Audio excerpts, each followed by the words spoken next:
Oh, hi everyone. So I'm happy to be back here. And then today I have a really cool and really, star guest who is Dan Oliver, the god of sport analytics, a huge guy in sport analytics. So, Dean, introduce yourself a little bit. Yeah, my name is Dean Oliver. I got known for basketball work. I played basketball up through college. I joined the coaching staff when I was in college, but I was at a college that was technical. We did engineering. My major was in engineering, but I spent a lot of time thinking about basketball. How do we analyze the game a lot better using some of the mathematical tools that I was learning? I sat down and recorded what was going on in a basketball game in a very logical way, and it turned into an entire framework for studying basketball. From then, I uh, I got to work. I wrote a book called Basketball on Paper, and that led to working in the NBA, which I did from 2004 up until about a year ago. Mm-hmm. Now work for ESPN, and I have worked for ESPN in the past doing football analytics as well, American football analytics, to be Mm-hmm. clear. So I've thought about a lot of the problems, a lot of the questions associated with it, with sports. What are the better strategies? How do you evaluate players? How do you evaluate tactics? How do you make players better? How do you make players worse if you're playing against them? I've thought Mm-hmm. about all the numerical ways to do that. We don't have numerical approaches for everything, but if there's one, I'm going to look for it, and I try to put it together with kind of the eye test, the classic way of looking at the game. Too. Mm-hmm. Mm-hmm. Thank you, Dean, for this introduction. And for those of you who don't know, Dean actually fight it, and Dean, correct me if I'm wrong, but was a person who created a Moneyball approach, and you were fighting to be the, first who creates this approach. Is it correct? Is it the way I read about it? Was it correct? So what happened was in 2001, um, I wrote to Bill James. Bill James was the creator of a lot of baseball analytics. Mm-hmm. He was very popular in the 1980s and the 90s, and he did a lot of great writing. Frankly, he's one of the best sports analytics writers, if not the best in history. Um, and so I wrote to him in September of 2001 about whether he could help me find a publisher to do work on Mm-hmm. basketball. He said, "Why don't you send me some of the work that you've done?" I did. I Mm-hmm. sent him several of the things that I'd been writing over the past year or past, I guess, 3 years at that point, because I had been writing online. And he said he would take a look. That was right before 9/11, 2001. And so I didn't hear back from him, understandably. The world was a little crazy at that time. Mm-hmm. And I didn't hear back from him in September, October, November, December, and it was only in January of 2002 that I reached out again, and I said, Mm-hmm. "So, Bill, did you get a chance to take a look at what I have, and do you think you can help?" And that's when he wrote back that actually he was going to write his own book on basketball, and it was at that moment that I left my office. I went over to quit my job in order to write this book. I I stopped. I went back and I slept on it overnight. And the next day, I contacted my boss and I said, "We need to Uh-huh. talk," which is never a great phrase. And I had to explain to her that I had this alternative life in around basketball. She had no idea I was working for an engineering firm. Uh-huh. I was doing environmental engineering, so this was entirely different. She had to hear about who Bill James was. She didn't know what I was doing, and I basically said I either need the time off or I'm going to quit. And she said I could have the time off. So I wrote the book in 2002, uh, came out in fall of 2003. Bill James uh, never wrote his book. He actually looked at mine and said I did a great job. To this day, he has said very positive things about the work that I've done.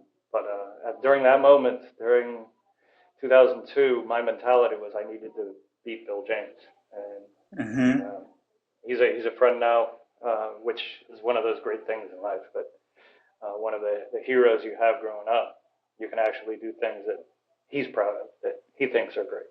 and that I've done work of the quality that he admires. Mm-hmm. Wow, Dean, such inspiring, and you should have a lot of it's a brave decision to go to your boss and say we need to have a talk, and Yeah. bas basically to risk your job for following your passion.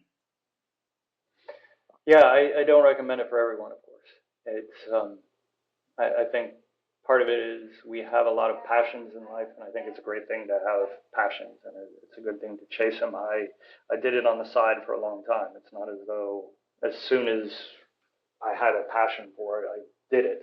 I think you have to thinking about things, using your heart and your mind over a long period of time, you'll come up with a good answer. And I had a long enough period of time to balance those things out and do it right.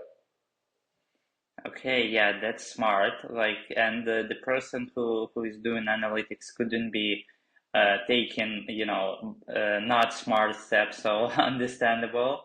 And you mentioned that you've been, trying to write this book, and you wanted to write it before a bill. And how quick was you able to write a book? Because writing a book, it looks like a huge job for anyone who is listening to us. How you did it? Tell us about it a little bit. Yeah, writing a book is not easy. I don't. I think as a kid, I said I wanted to do it. I didn't realize how hard it would be.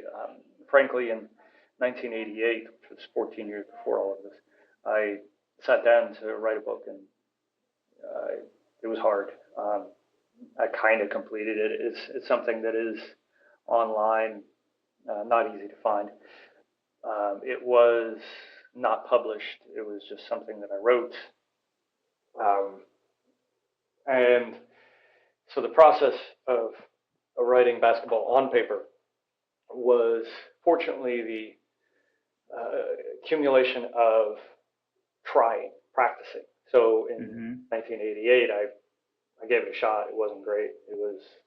But I did something. I wrote a bunch. I got used to the practice of writing every day. And then when the internet kind of became the internet, the World Wide Web in 1995 or so, I was one of the early people online and writing things. So I would write a blog before the word blog existed. And Mm-hmm.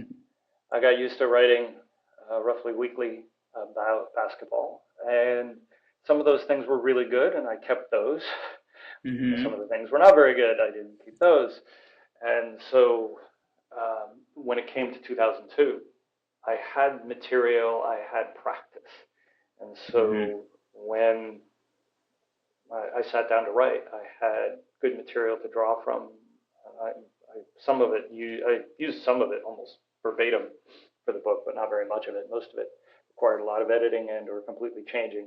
But I knew it, so I started writing really in January of 2002, and I finished it in September of 2002. About 8 months.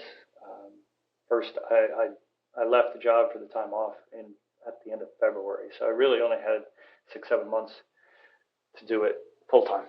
And Mm-hmm. it was one of the hardest things about it though was because I didn't have Bill James, and I went to him to ask for help to Mm-hmm. get it published. I didn't have anybody. I didn't have a Uh-huh. publisher. I wrote to 40 agents or so. I wrote to a bunch of different publishers, and um, I would say I got 3 or 4 responses, all saying like, "What? Who are you? Why should we care?" Uh, Uh-huh. I got a publisher kind of out of the blue, Pete Palmer, who was actually a rival to Bill James, Mm-hmm. reached out to me because he heard about a project that I was doing. And Pete Palmer asked me whether he could help. And he Okay. was talking about whether he could help with the project that I had.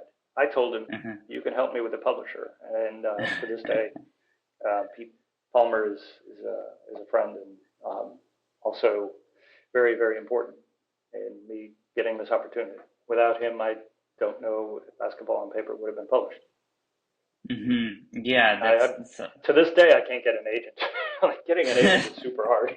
I think you I need to be mean, much more well connected than I am. I think I'm shocked if you couldn't get an agent. I think only your name gives you, uh, enough respectability for people to publish anything you say. I think anything involving numbers though scares a lot of people away. I'm pretty convinced of that. Even though I, the new book that I wrote has relatively few numbers and everything like that, it is. I think the concept of thinking logically, writing logically, um, having. I think I had five graphs in this new book. Like that sort of stuff intimidates people. It is not. It's not for everybody, but we have. I never like to underestimate the intelligence of the public. I think there are an incredibly large number of smart people in this world Mm-hmm. who want to Mm-hmm. learn. I think there are a lot of kids. I think there's a lot of people who are not just kids. I think they want to learn how to do things. They want to understand the world a little bit better. Sports analytics is a form of science, and we have millions, tens of millions of hundreds of millions of natural scientists in this world. So I'd like to appeal to them. Mm-hmm. Mm-hmm. Yeah, yeah, I understood. And in terms of your book, like what was the spark to write a book? Why you decided to write a book? Why don't you just wanted to keep posting the blogs? Was it a Bill James and to write it faster than him, or what was this initial, internal spark? Why book? It's a good question. So you have to realize in the world of 2001, not a lot of Mm-hmm. people were making money um, Mm-hmm. on the internet.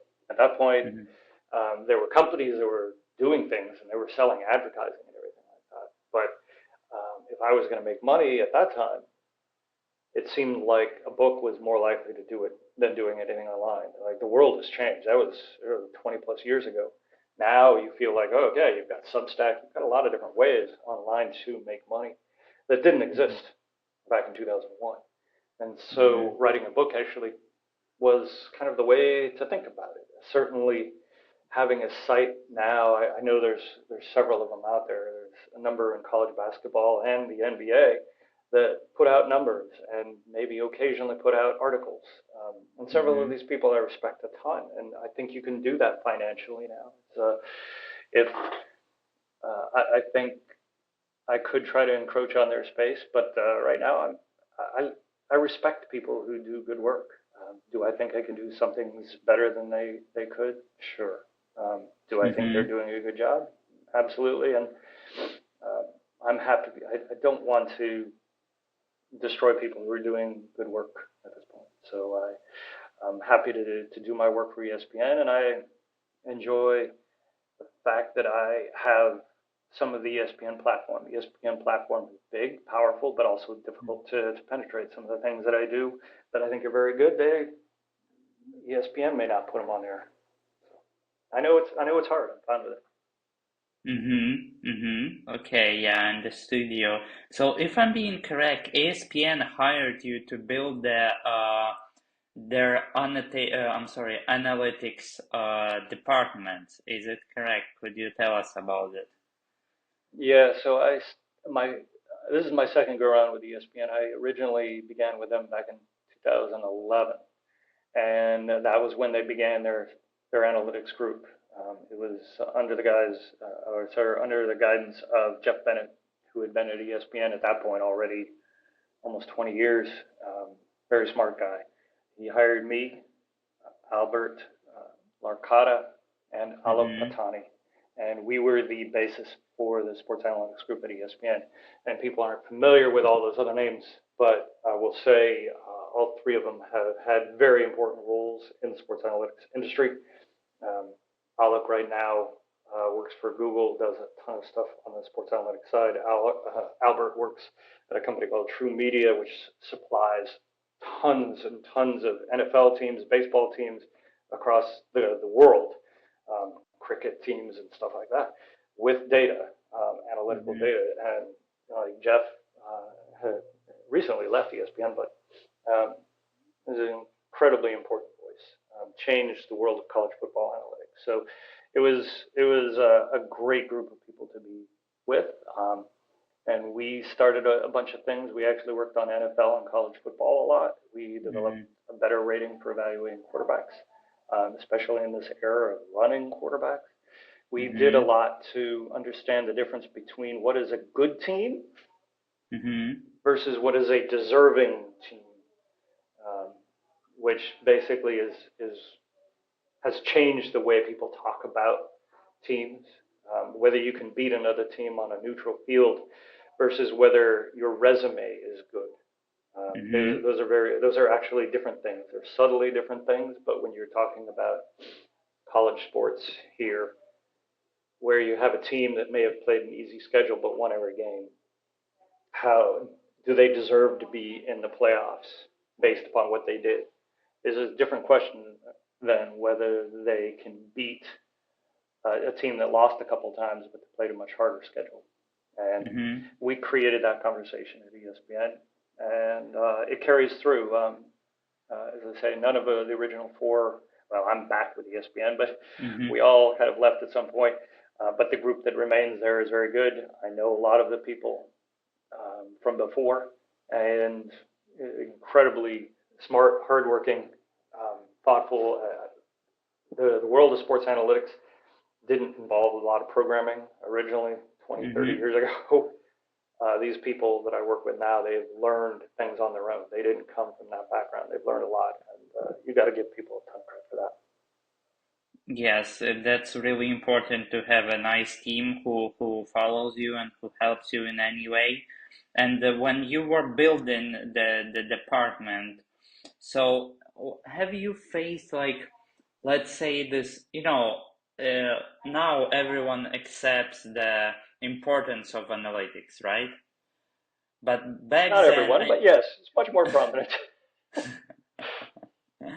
Yeah, correct. But back then, even though it was 2011, maybe people were, better into the analytics. But have you faced this, skeptical people who were saying, "Hey guys, you're doing just, some random stuff which doesn't even mean something." And have you faced this kind of mindset?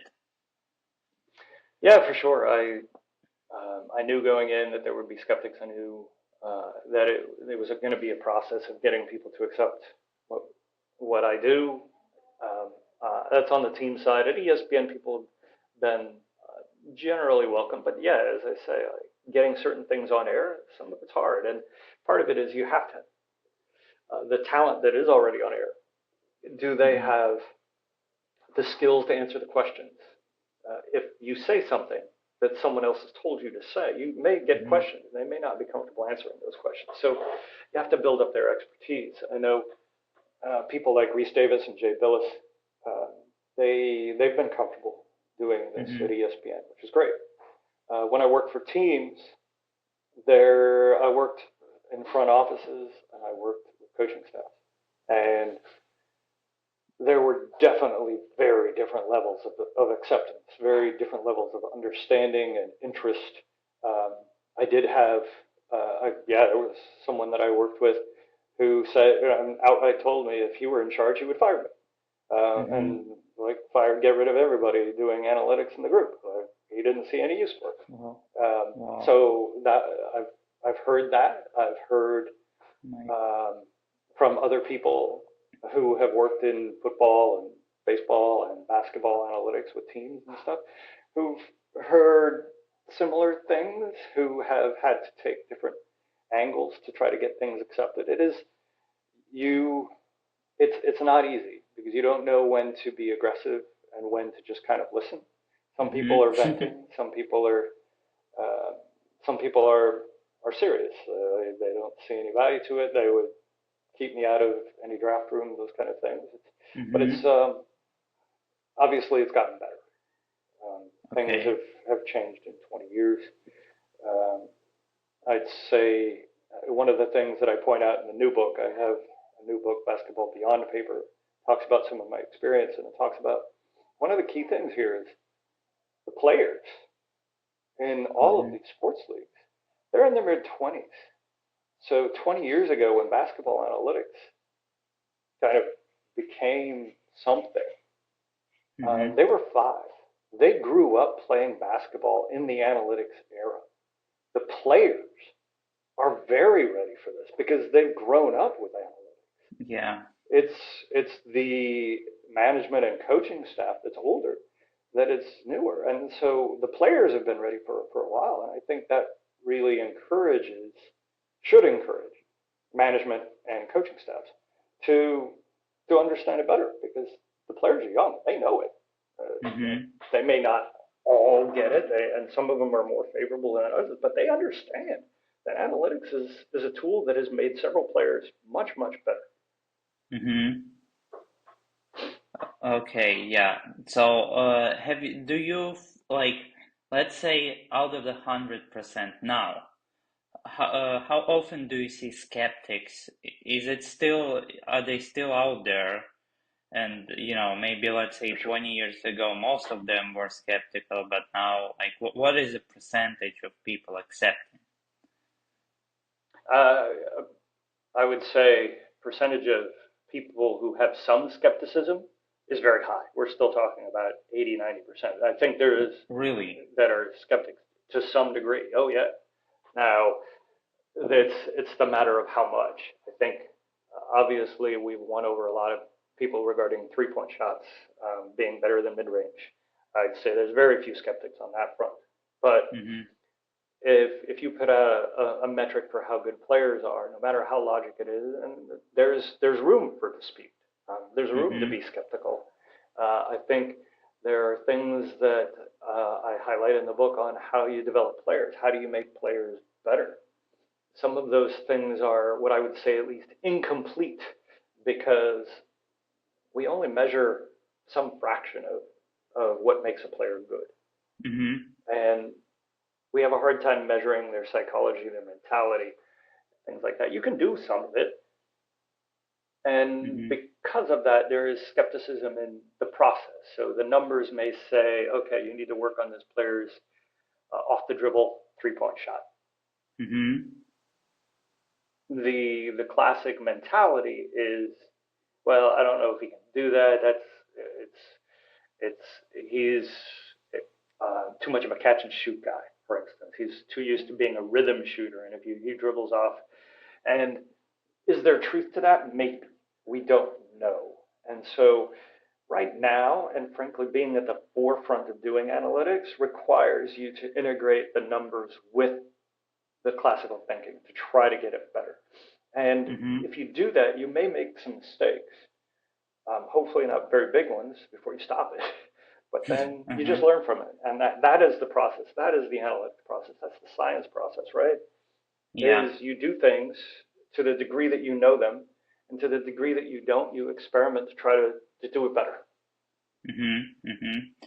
Yeah, yeah, yeah. I completely understand, and completely agree on that, we need to see right mistakes, then learn from them and improve. And when you were saying about this, about, numbers and metrics, for me, it was always, as an athlete as well, I know, how much the psychology influences the player as well. And you've mentioned it about it. Do you ever thought about like creating some metrics around psychology? Have you ever tracked it? And yeah, how does it like influence the game based on your view? So metrics are, of course, based on data. And Mm-hmm. can you tell me what data we have for people's mental state? To some degree, the things that we measure about a person's psychology are these Myers-Briggs tests. There are what it's called, like sports IQ tests that they give players, and whether these are little tests um, at a snapshot, Mm-hmm. and they give you some idea of their psychology. But the psychology that we are all talking about when we talk about a player's psychology, it's not that test. Mm-hmm. What we're talking about measuring is we want to measure right now what the viewers are thinking. Do they hate me? Do they love me? Like, are they feeling receptive? Um, Are they motivated? Are they enthusiastic? That's the psychology that we talk about measuring. So you're talking about real-time measurement of people's emotions. Mm-hmm. And we do that like instinctively just by reading people's faces, their body language, and these kind of things. And we're not perfect at it. We're not great at it. I think, can we get better at that? Absolutely. Um, I One of the other things I talk about in the book is that there is um, Disney actually created a tool for reading people's faces, and Mm-hmm. reading it pretty accurately, and to the degree that they have used it to evaluate whether a movie is going to be successful or not. So they, instead of providing surveys to people who watch a film and seeing, oh, did you love it? Did you hate it? What parts did you like? And all that stuff. They have cameras that read people's faces during the Mm-hmm. movie, so they can see their reactions. They can interpret them automatically. So there are steps that are being taken. It's a little scary, frankly, Mm-hmm. Yeah. but I think all of the things that we're talking about with technology, AI, machine learning, all of these things have an element of science fiction that I don't know if everybody's prepared for, but Mm-hmm. they're getting at the questions that we are all interested in. Yeah, yeah, true. So like you mentioned Disney and for movies, do you see it entering the sports space and actually our industry in terms of measuring the player states with the faces and the AI? And do you see it happening somewhere and how beneficial it could be? Absolutely, I see it happening. Do I think it's going to happen in the next 5 years? Probably not. Do I think it could happen in the next 10 years? Yes. Do I see it as being helpful? Yes, it takes a while. There's a lot of things about new data that we have to interpret. The tracking data that we have for basketball for a long time was simply representing every player as a dot. You don't know Mm-hmm. what direction they're facing. You don't know where their arms are, their legs are. Now we have more.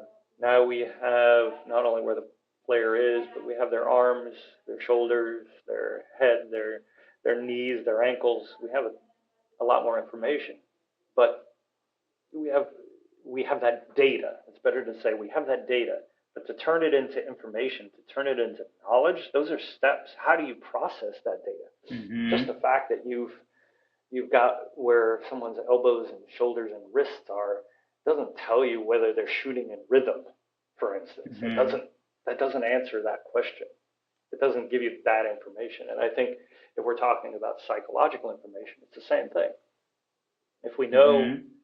for instance, like whether if a player is smiling down the court, uh, if it looks like they're running easily, these kind of things, how are we getting that out of the data? How do we? What does it mean? Does it mean they're motivated? Does it mean they just had a good play? Does it mean that they saw an attractive woman in the stands? We don't know.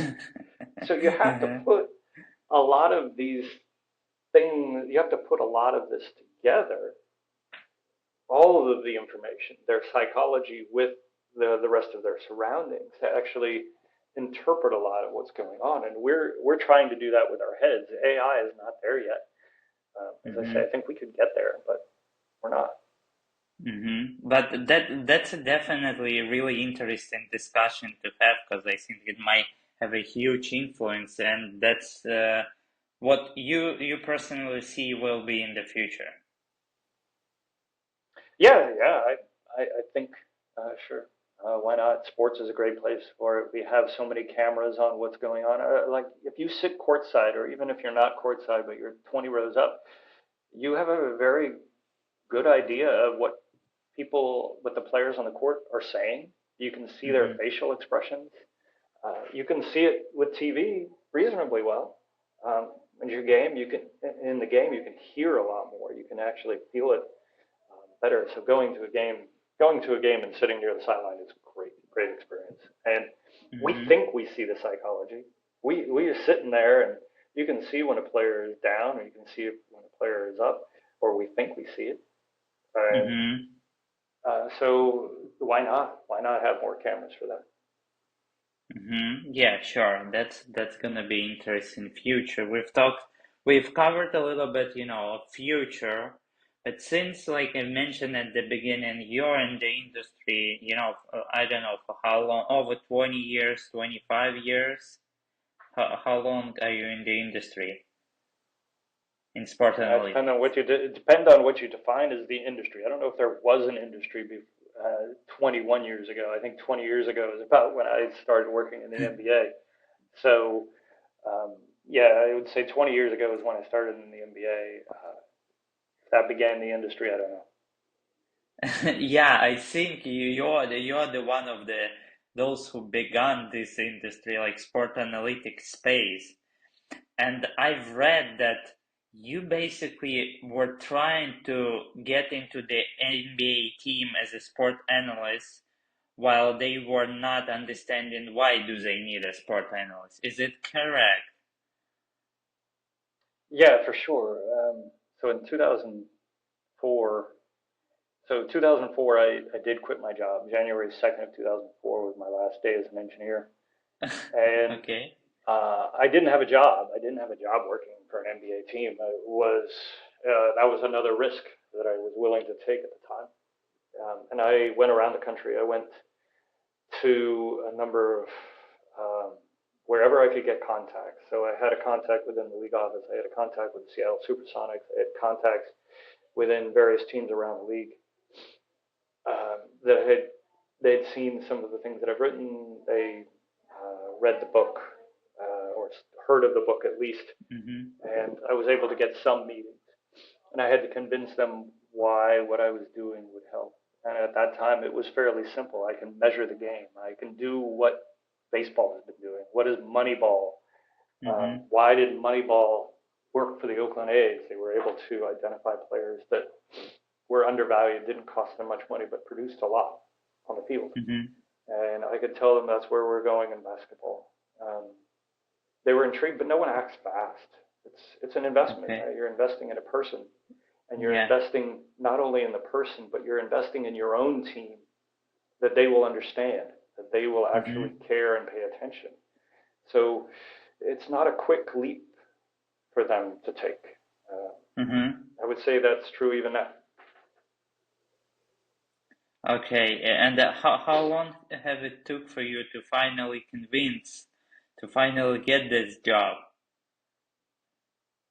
My my first job within the NBA began in September or October of 2004. So I traveled around for really 8 months in 2004, talking to Wow. people. And I remember, I tell some of this story in the new book too. I talked to some people who really liked what I had to say.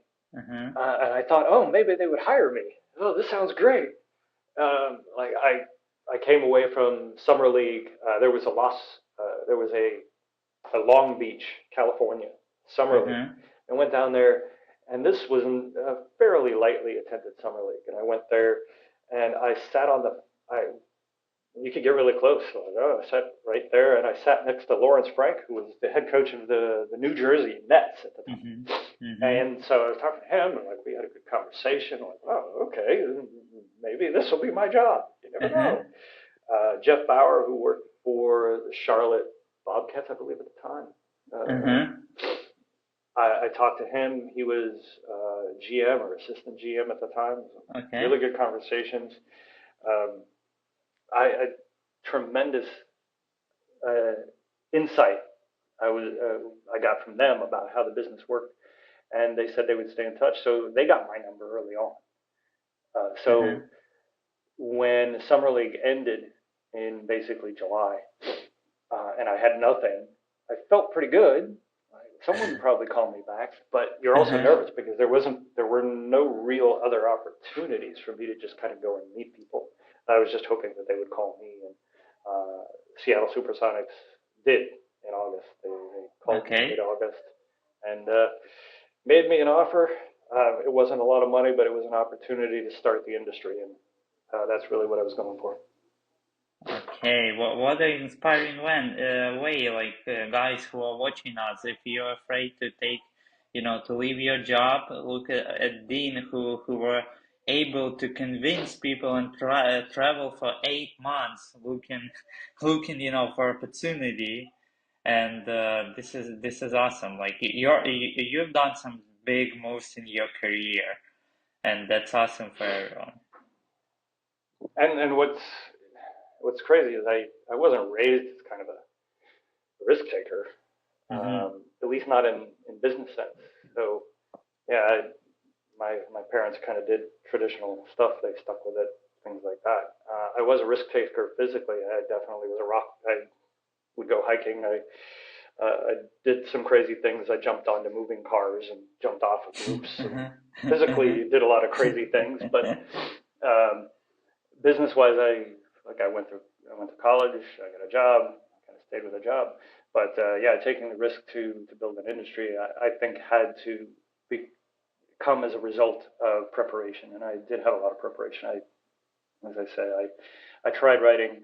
I felt like I knew a lot more than anybody else in the world about how to evaluate basketball from an analytical perspective. And so, but Mm-hmm. it took a while to get there. Yes, yes, that's inspiring. So we've touched a little bit of your background, the future, but in terms of, let's say, data, right? So it's been over 20 years. It's really interesting, how the data has changed over these years in analytics. And you wrote the book in 2023. I haven't read it, to be honest, but I assume that you had some predictions in that time, and which predictions and your assumptions have confirmed, and which ones are not. So yeah, just tell us about So the new book, yeah, it did just come out. It came out. It hit the stores about it. 2 weeks ago. So it is it's quite new. Um, and yeah, the idea of this book is to the first book was how you measure player performance and team performance better. This one Mm-hmm. is how you change team and player performance. It is very much Mm-hmm. about that. Um, what are the measures you can use? What are the ways to interpret player performance that you can change them, you can affect them? I think that's is a very important topic. I didn't necessarily try to make predictions for this year. It was not meant to be that. I did now that I've begun at ESPN, we actually did do predictions. I, Mm-hmm. we have a tool called the Basketball Power Index, which we started building when I was here many years ago, and we've upgraded it now. It incorporates what players are available, what players are not for a game and for parts of the season. And for the start of this year, we did make predictions, and actually, Mm-hmm. I think their predictions. Some of them are good, some of them are less than good, but Mm-hmm. hopefully will be better. So one of the predictions that we made, which I feel really good about, even after last night, is that we said that Cleveland will be the surprising team in the NBA, and Okay. they have been. They only lost their first game last night. They are they're very good. They have a great set of talent. I think Kenny Atkinson, who's their new coach, um, the psychological aspect that I can only read from afar is I thought the players would like him, and that's whether that's the case or not. It's hard to know, but it certainly looks Mm-hmm. like it when you watch.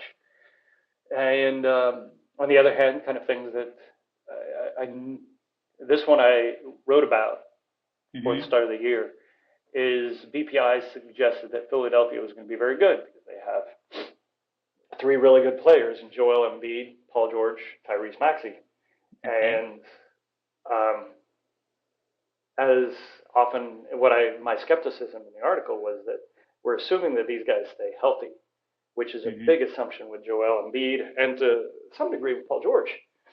So the fact that they started off injured and now that Joel Embiid is back, he's not playing particularly well, Mm-hmm. is interesting. It fits with it. They are worse than expected. Tyrese Maxey is now out. So they've had injury problems to all three of their best players. We have a tool that measures injury losses added. Mm-hmm. for the season. And last I looked, they are now second, I believe, to New Orleans. New Orleans has lost a lot of games because they have good players injured. Mm-hmm. It's both Philly and New Orleans have, I think, roughly half of their games have been lost just by the fact that they're missing good players. Mm-hmm. Yeah, so that's interesting. So in terms of like your job right now, what do you do day to day in ESPN? Like what does it look like? It's a combination, and when I've got this question in the past, that's usually my answer. When you were working in analytics, it's not as though you have every day the same. Mm-hmm. Right now, I try to wake up every morning and start work by understanding what happened in NBA games yesterday. Um, Okay. I've been building tools. I've been writing a lot of programs and everything to interpret the NBA data that we've been getting in and understand it in terms of better players, better strategies, how the teams are doing, understanding it in better ways. And so I try to start every day by doing that. But how the rest of my day goes depends upon what I've got going. Whether I've got to look into bugs in my own code, whether I've got to create visualizations, whether I have to talk to some of the writers, whether I have to talk to some of the talent at ESPN and inform them about what we're doing. All of these things change depending on the day, depending on the week. And so we're doing some of that. It's a combination of very technical work, when you're coding, for instance, and very non-technical work. Mm-hmm. So Or for example, some guy messages you and asks you to record an interview, and you need to record an interview with him, right? that too. All right, yeah. So interesting. So we've covered a lot at this point, and in terms of the future, we've covered the future of psychological, but what trends in future in analytics, the biggest ones you see right now? What do you see there? I think, Frank, I've been saying this for a long time. I think the the future is going to be partially dictated by the new data, which is new data that we've been getting over the last year, which has all the positions of body parts and things like that. I think that's going to partially dictate it, but I think there is still a significant part of interpreting the data that we have. Mm-hmm. We still don't understand defense particularly well. How does a contest actually work?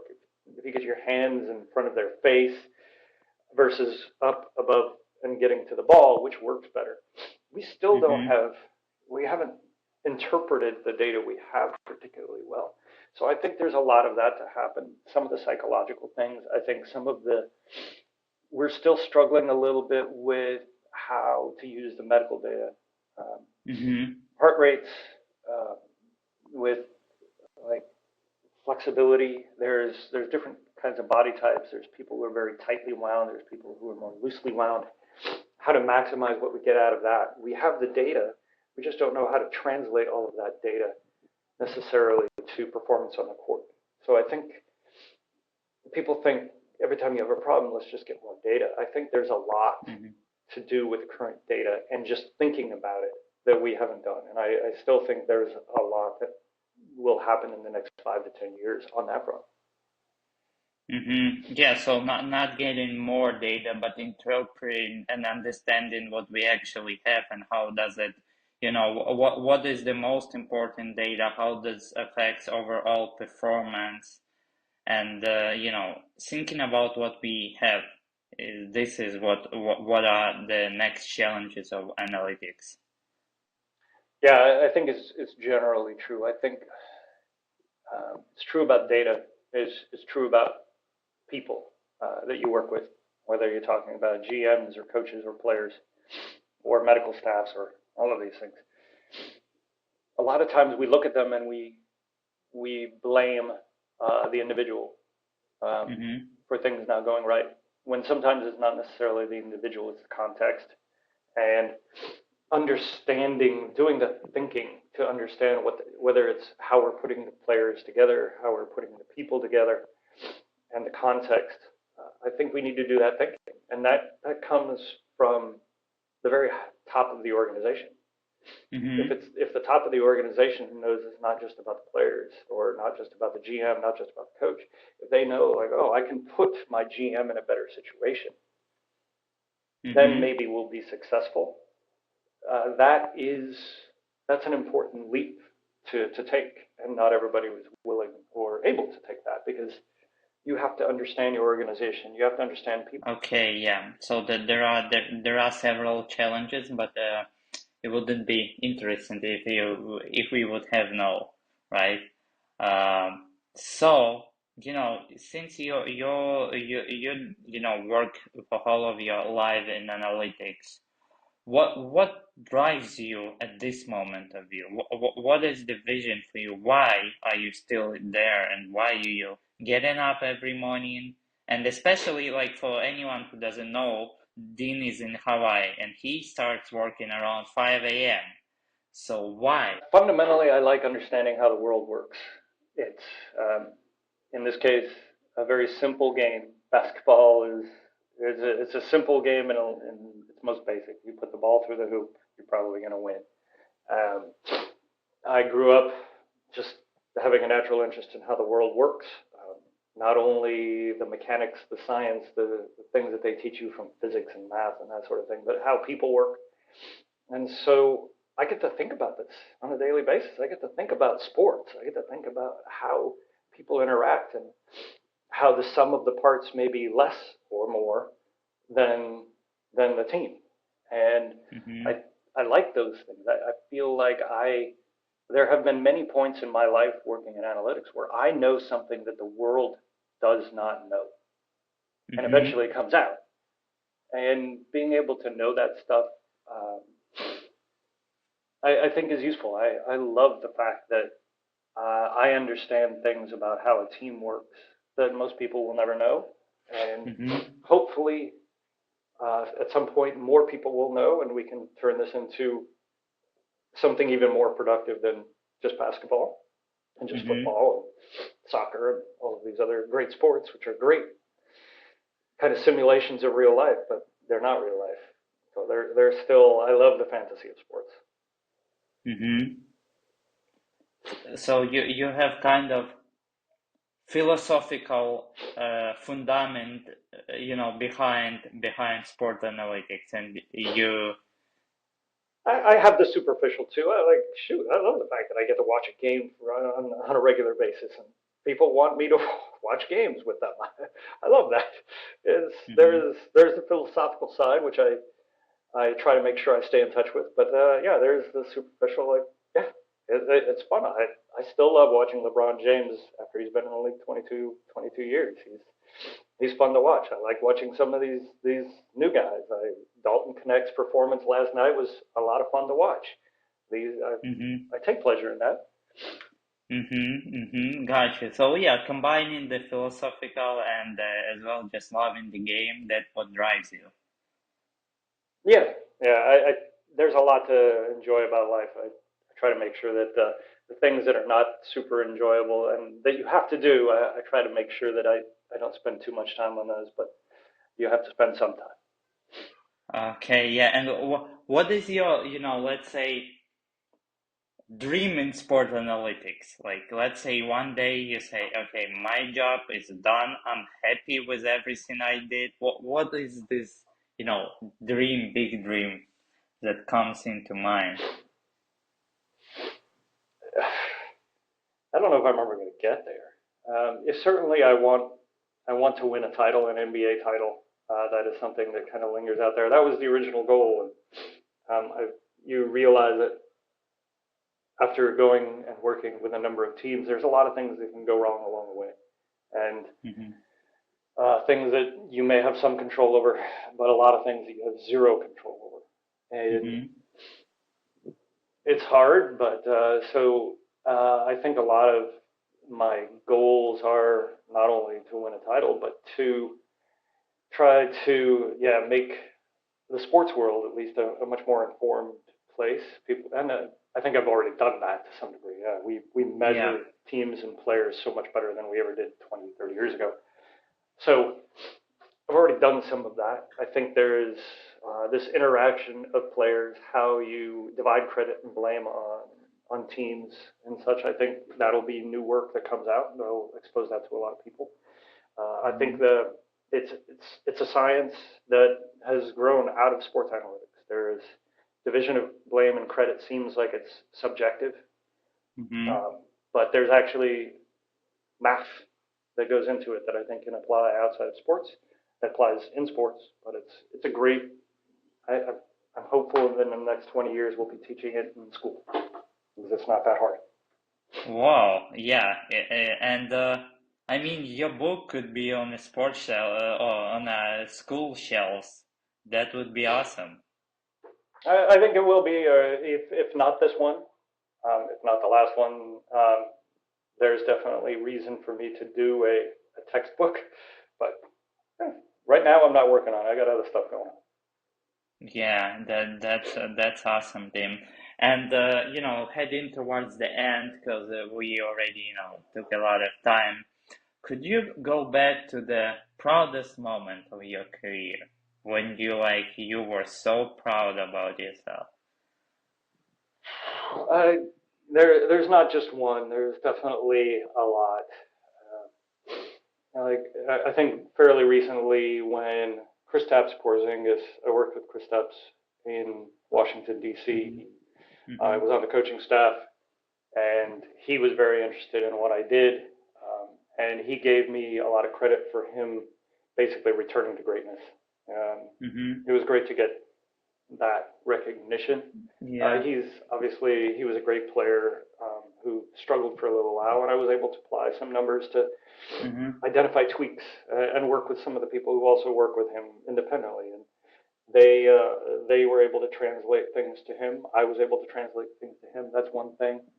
But going back 20 years when I started working with the Sonics, and I saw that team. We were picked to be nearly last in the NBA, Hmm. and we ended up winning 52 games and going to the second round of the playoffs with a bunch of underdogs, and we were better than expected. Um, the fact that that team was very much in the mold of what I kind of laid out. We shot a lot of threes. We Hmm. went to the offensive glass a lot. We Hmm. we did a lot of good things that were undervalued. We had undervalued players. We had Antonio Daniels, who people didn't put a lot of value in, who was a very good player. And those guys played when, and that was that was tremendous. I think in Denver, working with Mark Workentine, who was the general manager, and just being able to help him accomplish some of his goals. He was executive of the year in 2009, and Hmm. tremendous human being. He helped me with so much to understand about how the business works.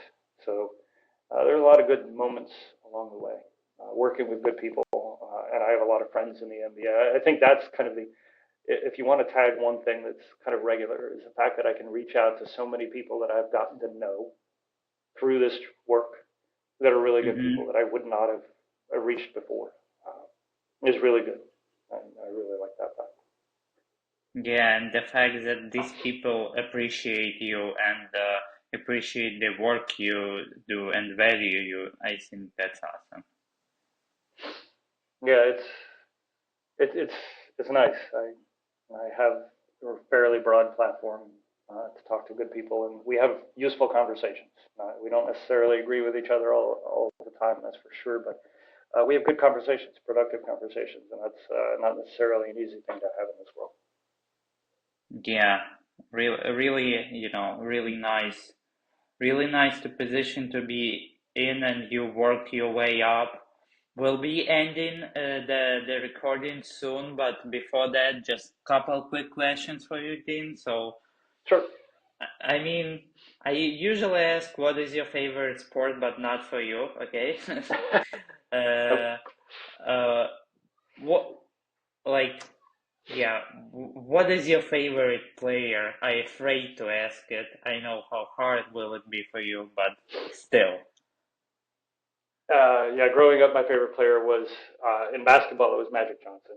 and Mm-hmm. I met Magic Johnson. I actually got to spend about a day with Magic Johnson when my first stint with ESPN. He was working for ESPN at the time, and it was Mm-hmm. actually the day that he officially bought the Los Angeles Dodgers. He was part of the group that bought the Mm-hmm. Los Angeles Dodgers, and so I got to hang out with him while we ate cake celebrating his purchase of. And so Mm-hmm. being around Magic Johnson, you're always afraid that your childhood heroes are not going to be good people. But being around Mm-hmm. Magic Johnson, he was a good person. I was happy to see that. So I'll use that story to say Magic Johnson was my favorite player, and I'm still quite happy about that. Okay.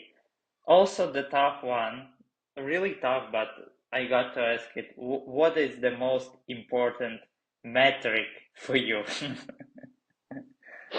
And that really depends upon what the question is. I think Bill James always said it is much more important to answer questions than to have a favorite tool. There are a lot of tools out there. There are a lot of metrics out there for measuring players or measuring teams. I'm super happy that we do points per 100 possessions for evaluating teams now. Mm-hmm.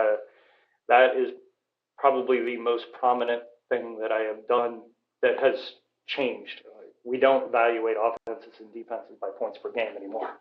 Um, NBA.com, everybody, not everybody, almost everybody does things with points per 100 possessions. Now, the four factors that break down why a team is efficient, I know that's been very prominent as well. Mm-hmm. That I love it. I use it. It's super useful.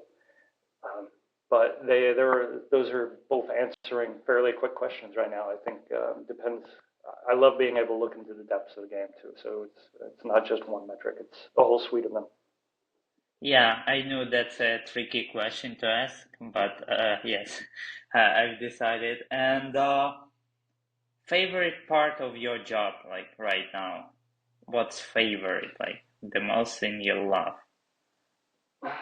Favorite part of my job these days is making progress. I think that's true with every job that I've had. Is um, do I know a little bit more than I did yesterday? Yes, on a regular basis I do. I will say 2 days ago, Monday of this week, it was a rough programming day where I was Mm-hmm. sitting there spinning my wheels, not able to solve a technical problem. Those are the worst days because you don't feel like you learned anything. But fortunately, Mm-hmm. the next day I woke up and I had learned something from the struggles that I had gone through the day before. So I think um, every day the fact that you wake up and you learn something over the course of that day, that is what satisfies me a lot. I could go to certain specifics and the fact that like I was this morning I woke up and looked at the Lakers game and that's fun. I get to do that every day. That's good too. But that's part of learning. Okay, making progress is your favorite part. Yep. All right. All right. So thank you everyone for listening to us. It's been an hour, and for me, Dean saying is that he loves to learn like something, and he loves to understand if he is better than yesterday. For me, today, over this hour of talk, I've learned like I think a month of just research, and maybe not months, years. Well, yeah. So that's great to have you, Dean. It was so awesome. Any thoughts that you would also share with the listeners? I just I think whatever it is that drives you about sports. I mean, I don't know what your audience is. If it's a lot of sports or basketball or things along those lines, but yeah, look at it as hopefully you enjoy it most of the time, and every so often you can think about it from the perspective that yeah, it is a bunch of people working together, and sports does that very very well. I love the fact that sports is about team sports, or about bringing people together to cooperate and collaborate on achieving a common goal. And I think every so often you should think about that. Most of the time you're paying attention to the score and your favorite players, but think about that. Mm-hmm. Mm-hmm. Okay. And where our listeners can find your work and your recent book? Where could they follow you? So I'm on Twitter and Blue Sky. for the most Mm-hmm. part now. The book can be found on Amazon. It can be found at the University of Nebraska Press, which is was the original publisher of my first book and the publisher of this book. They both work as of now. So, but the book is available. Ships out pretty quick right now. So Christmas season, feel free to buy and gift it. I've actually had a number of people come to me and had me sign the book so that they could give it out for Christmas too. So Mm-hmm. it's yeah, if you know a lot of basketball fans, feel free. All right. Yeah. Thank you, Dean. Thank you for sharing so much knowledge today. It was great to have you. Yep, good to be here, Carl.